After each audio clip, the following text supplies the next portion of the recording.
नमस्कार साथियों, स्वागत है आप सभी का अंकित इंस्पायर्स इंडिया पर। मैं हूं अंकित अवस्थी। हाल ही में कुछ दिनों पहले आपको एक जानकारी हमने दी थी कि जेलेंस्की फ्रांस की यात्रा पर गए और 100 राफेल खरीदने का अपना इंटरेस्ट जाहिर करके चले आए इमानुएल मैक्रोन के पास। ये खबर अगर आपको याद है तो इससे आगे की खबर याद दिलाता हूं। आपको याद होगा कि F-35 को बेचने के लिए ट्रंप लगातार प्रयास कर रहे हैं और जितने दिनों से आप लोग जियोपॉलिटिक्स की इन घटनाओं को सुन रहे हैं, अब तक एक क्लैरिटी ऑफ थॉट ये आ चुकी होगी कि इस दुनिया में डिफेंस इक्विपमेंट को बेचने को लेकर तमाम प्रयास रहते हैं। चाहे अभी तेजस का हमारा एयर शो के अंदर क्रैश होना हो, उसकी मजाक बनाने को लेकर के चाइनीज प्रयास हो, पाकिस्तानी प्रयास हो, ये सब बातें निकल कर कहां से आती हैं कि अल्टीमेटली डिफेंस इक्विपमेंट कौन कितना बढ़िया से बेचेगा, नंबर एक। और दूसरा, किसके पास इतनी पावर है जिसको लोग मानते होंगे। अमेरिका लगातार ना केवल F-35 बेचने में बिजी है, बल्कि दुनिया में जो हर दिन गिनाता है कि मैंने इतने युद्ध रुकवा दिए, उनमें रशिया यूक्रेन युद्ध को रुकवाना चाहता है। क्योंकि अब उसको दुनिया में अगर अपना वाकई में सिक्का चलाना है, तो उसे पीस प्रेसिडेंट बनने के लिए दुनिया में यह प्रूव करना होगा कि मैंने रशिया यूक्रेन युद्ध रुकवा दिया। अब देखो, यूक्रेन ने क्या गलती कर दी थी कि वो F-35 में रुचि ना दिखाकर राफेल में दिखा दिया। तो आपको ये तो समझ में आ गया कि यूक्रेन ने अमेरिका के साथ में बिट्रेयल कर दिया, एक प्रकार का धोखा कर दिया। अमेरिका पाकिस्तान के साथ मिलकर के जो F-35 के लिए गुण गवा रहा था, राफेल की खिल्ली उड़वा रहा था, उसको बड़ी इस बात से चोट लगी तो उसके परिणाम भी आपके सामने आने में देर नहीं लगी। भाई साहब, ट्रंप ने यूक्रेन के सामने 28 सूत्रीय मांग रख दी है। जैसे आपने पीस गाजा प्लान सुना था ना, बिल्कुल वैसे ही रशिया यूक्रेन के लिए 28 पॉइंट का पॉइंट निकल कर आया है।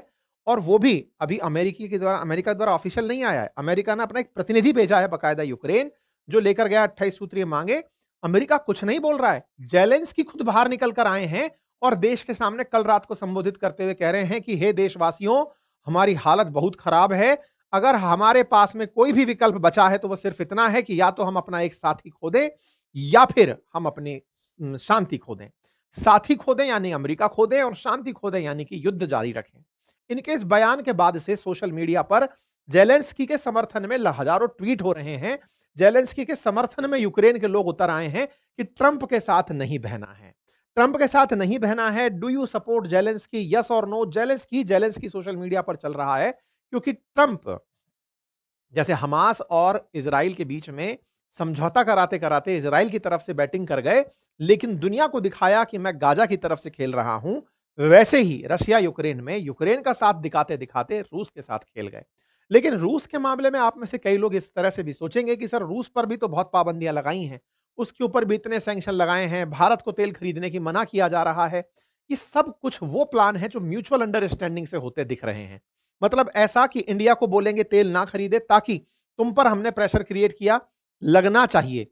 वहीं दूसरी तरफ इंडिया तुमसे तेल नहीं खरीद करके हमारी बात को बड़ा करेगा, रशिया तेल ना बेचकर बात को बड़ा करेगा और उतने में हम यूक्रेन को दबा देंगे। मतलब एक नेक्स्ट लेवल की प्लानिंग चल रही है। पता नहीं ये भाई साहब किस तरफ से खेल रहे हैं, बैटिंग लेकिन दोनों तरफ से कर रहे हैं। देखकर तो लग रहा है कि पुतिन का ज्यादा ही साथ दे रहे हैं, क्योंकि ट्रंप ने जो जेलेंस्की से कहा था कि तुम्हारे पास कोई कार्ड नहीं है, तुम्हारे पक्ष में कोई भी ऐसी चीज नहीं है, वो बात इन्होंने कल फिर से दोहरा दी।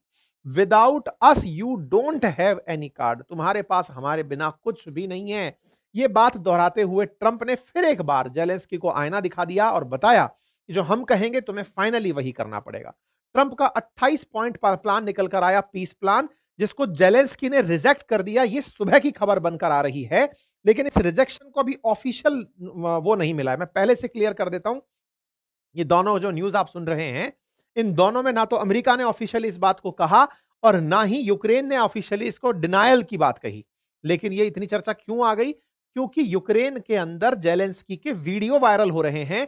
जेलेंस्की ने ऑफिशियली पूरी दुनिया के देशों से बात कर ली है जो उसके समर्थक हैं। जेलेंस्की खुद कल का एक वीडियो डालकर बोल चुके हैं कि हमारे सामने एक ऐसा प्रपोजल आया है जिसको मान लिया तो हम खत्म हो जाएंगे। तो आपके दिमाग में सवाल तो आना चाहिए कि ऐसा क्या है इसके मानते ही यूक्रेनियंस में डर आ गया है? ऐसी कौन सी शांति फ्रेमवर्क है जो कि अमेरिका के सेना सचिव डैन डिस्क्रॉल लेकर यूक्रेन पहुंचे हैं?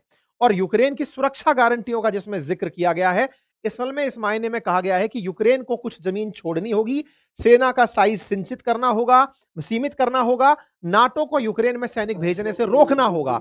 यह बात जब ट्रंप से पूछी गई कल के दिन, जब ममदानी मिलने आए थे, उस समय इनसे पूछा पत्रकारों ने, तो इन्होंने कहा कि हम अपना सपोर्ट रोक देंगे I've spoken with their people. We have a plan. It's horrible what's happening. It's a war that should have never happened. It would have never happened if I was president, and it's a shame. And I thought they should have acted quicker. But it's a cold winter, and a lot of the you talk about utilities, but a lot of the big energy producing plants have been under attack. To put it mildly, to put it nicely. Yeah, we have a way of getting peace, or we think we have a way of getting peace. He's going to have to approve it. Just so sad, so many people. You know, last month they lost 25,000 soldiers. This is something, we haven't seen anything like this since the Second World War. They're averaging 6,000 or 7,000 a week between the two of them, dead soldiers. And it goes on, and I think they're getting reasonably close, but I don't want to predict. I would have said that would have been one of my early ones. I did 8 peace deals of countries, including in India, Pakistan. You could even go, in fact, they're coming here in a week or two, go to the Congo and Rwanda. That was 10 million people dead, and we worked something out on that. But so many, and the one I thought would have been, for me, because I have a very good relationship with President Putin, I thought that would have been maybe quicker. But it does take 2 to tango. And now you just see all the death. And, you know, it doesn't affect us other than the fact that we don't want to see all those people that really, it's on the other side of the ocean. It's a war that should have never happened. It did happen. I blame the person also sitting right behind this desk. This is a war that should have never happened, and it wouldn't have happened if I were president. But we're trying to save a lot of lives. They're losing 25, think of that, 25,000 lives over the last short period of time. That's Ukrainian and Russian, and it's a shame. अगर Ukraine ने ये सब बातें नहीं मानी, Well, at some point he's going to have to accept something. You know, he hasn't accepted. You remember right in the Oval Office not so long ago, I said, you don't have the cards. Don't forget, I inherited this war. This war never would have happened. I inherited this war. And I thought he should have made a deal a year ago, 2 years ago. The ultimate deal would have been if it never started. That would have been the good deal. That could have been done too if you had the right president, but you didn't have the right president. साथ में इन्होंने ये भी कहा, आपको याद होगा मैं पहले कह चुका हूं, यूक्रेन के हाथ में कोई कार्ड नहीं है। तो चिड़े हुए ट्रंप ने, जो पाकिस्तान का साथ दे रहे थे राफेल के मामले में, F-35 ना लेने पर जेलेंस्की को फिर से उतने ही वोल्ट का झटका दिया है और कहा है कि तुम्हारे हाथ में कोई कार्ड नहीं है, तुम्हें मानना पड़ेगा जो मैं कहूंगा। कुल मिलाकर याद आ गई फिर से वो तस्वीर। इस बार बगल में भले ही जेलेंस्की ना हो, लेकिन पत्रकारों के माध्यम से इनके पास में यह सूचना पहुंचा दी कि तुम तीसरे विश्व युद्ध को करवाना चाहते हो, मैं ऐसा नहीं होने दूंगा, तुम्हारे हाथ में अब कोई कार्ड नहीं है। यह बात इतनी फेमस हुई थी कि लोग तो इसका साफ पूरी तरह से पोस्टर बनाकर टी शर्ट पर पहनने लगे थे। खैर, जेलेंस्की रात को आते हैं, आज आप 22 तारीख के दिन सुन रहे हैं, सुबह 3:30 बजे की खबर है। जेलेंस्की आते हैं, वीडियो डालते हैं और कहते हैं, we are facing one of the most dangerous period in Ukraine history. हम यूक्रेन के इतिहास में सबसे भीषण समय से गुजर रहे हैं। हमारे पास में आज का समय बहुत ही दिक्कत भरा है, क्योंकि हमें एक चॉइस करनी है। हम अपना सम्मान खो दें, हमारी स्वतंत्रता खो दें, या लूजिंग अस सपोर्ट, यूएस सपोर्ट, या फिर हम अमेरिका का सपोर्ट खो दें। हमारे पास तो ही ऑप्शंस हैं, या तो अमेरिका को साथ रख लें या अपने सम्मान को साथ रख लें। हमने डिग्निटी को चुना है, हमने सम्मान को चुना है। My answer is my oath of office, मेरा जवाब जो मैंने सब कुछ उस समय शपथ खाई थी वही है। I did not betray Ukraine in February 2022 and we want betray it now. मैं 2022 में भी यूक्रेन का साथ नहीं छोड़ा था और आज भी यूक्रेन का साथ नहीं छोड़ूंगा। साथियों, कहानी इतने इंटरेस्टिंग मोड पर आ पहुंची है कि जेलेंस्की ने कल रात को, ये जो मतलब आज की सुबह ही कही है, जो वीडियो डाला है, इसका सीधा सा मतलब है कि हम यूएस सपोर्ट को नहीं लेना चाहते, हम अपना सम्मान खोना हम सम्मान के लिए लड़ाई लड़ेंगे, हम अपनी स्वतंत्रता के लिए लड़ाई लड़ेंगे, हम नहीं चाहते। तब आपके दिमाग में प्रश्न बनेगा कि ऐसा उसमें क्या मांग लिया इन्होंने, ऐसा उस 28 सूत्रीय मांग में क्या था जिससे कि इनको यह लग रहा है। क्योंकि ट्रंप जिनके लिए 24 घंटे में युद्ध रुकवाना था, वो रुकवा इसलिए नहीं पा रहे क्योंकि दोनों पार्टी मान नहीं रही हैं, दोनों पीछे हटने को तैयार नहीं है। ट्रंप के तमाम प्रयास हो गए, जेलेंस्की के साथ डील डाल सब साइन कर ली, इतनी तक साइन कर ली कि तुम्हारे मिनरल्स हम लेंगे, पुतिन को बुलाकर सम्मानित कर ले, लेकिन दोनों ही पीछे हटने को तैयार नहीं है। ऐसे में ट्रंप ने यूक्रेन को कहा, तुम्हें हमारा प्रपोजल मानना होगा, लेकिन दोनों ही अपनी तरफ से लगे हुए हैं कि हम सब झुकने को तैयार नहीं है। ऐसे में ट्रंप ने पुतिन के ऊपर तो सैंक्शन का खेल खेल लिया ताकि दुनिया वाले देश उसके साथ तेल ना खरीदें, लेकिन सही मायने में रशिया के ऊपर और कोई दबाव भी नहीं डाला गया। आपको कल के सेशन में हमने बताया था कि अब तो भारत ने भी तेल खरीदना रोक दिया है। कल रिलायंस वाला सेशन आपने देखा भी होगा, उसे देखिएगा एक बार, जिसमें यूएस ने मान लिया था कि भारत तेल नहीं खरीद रहा है। भारत के रिलायंस ने भी बोल दिया कि एक्सपोर्ट के लिए अब हम तेल रशियन नहीं खरीदेंगे। खैर ये सब बातें पुरानी होगी। फिलहाल हम लौटकर उसी पर आते हैं कि ट्रंप ने 28 कौन से ऐसी मांगे रख दी जिससे यूक्रेन इतना उद्विग्न हो गया कि हम रूस अमेरिका का साथ छोड़ने को तैयार हैं। भाई साहब, पीबीएस न्यूज आवर के अंदर एक 28 सूत्रीय योजना का फ्रेमवर्क आउट हुआ है, जिसके बारे में यूक्रेन ने वीडियो बनाकर डाल दिया है और उन्होंने ये कहा कि भाई देखो, सिंपल सी बात यह है कि यूक्रेन वालों, तुम्हें अपनी सेना को घटाकर 6 लाख तक लाना होगा।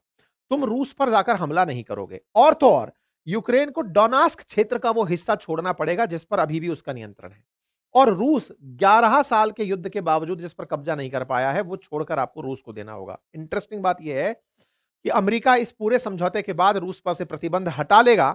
दोनों पक्ष उसकी हरकतों के लिए उसको माफी करेंगे। बस इतना जरूर है कि जो रूस के असेट फ्रीज किए हुए हैं, जिनकी वैल्यू 100 बिलियन डॉलर है, वो यूक्रेन के पुनर्निर्माण पर खर्च किए जाएंगे। ये है वो 28 सूत्री कार्यक्रम।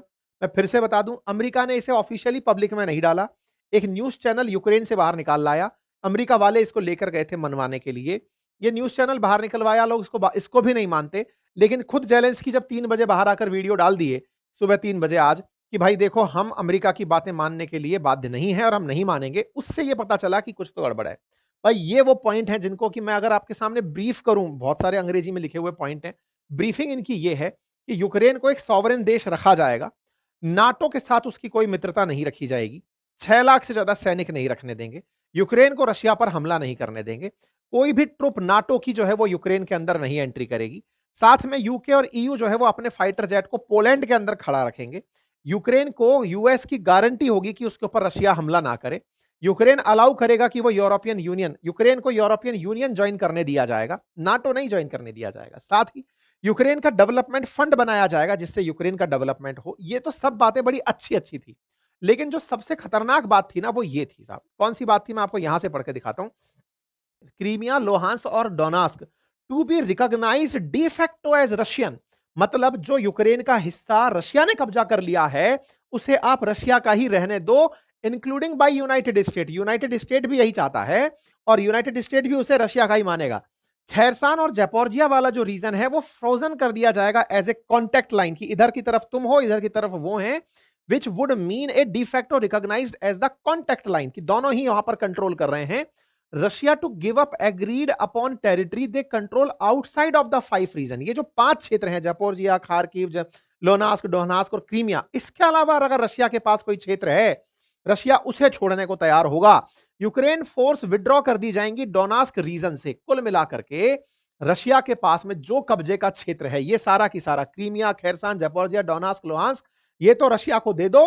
बाकी बचा हुआ जो क्षेत्र है ना, वो हम तुम्हारा मान लेंगे। तुम यहां पर जैपोर्जिया और खैरसान रीजन में रशिया के साथ कांटेक्ट में रह सकोगे। कुल मिलाकर के रूस के हिस्से में फैसला सुना दिया। रूस के हिस्से में फैसला सुना दिया। यूक्रेन इतने साल से जिसके लिए झगड़ रहा है वो यही तो है कि ये छुड़वाओ। जब यही सब उसको पहले ही देना था तो ये तो 2022 में ही हो लिया था, अब क्यों झगड़ना इतने दिन तक। कुल मिलाकर यूक्रेन ने साफ इनकार कर दिया कि सर हम ये छोड़ने की स्थिति में नहीं है। बस यहां से ही जेलेंस्की ने जैसे ही सुबह ये बात बोली, इनके समर्थन में लोग उतर आए कि देखो, ट्रंप ने कुछ नहीं किया, पीस डील के नाम पर किसी का बेवकूफ बना दिया। लेकिन प्रस्तावों पर जेलेंस्की बातचीत के लिए शुरुआत में तैयार दिखाई दिए।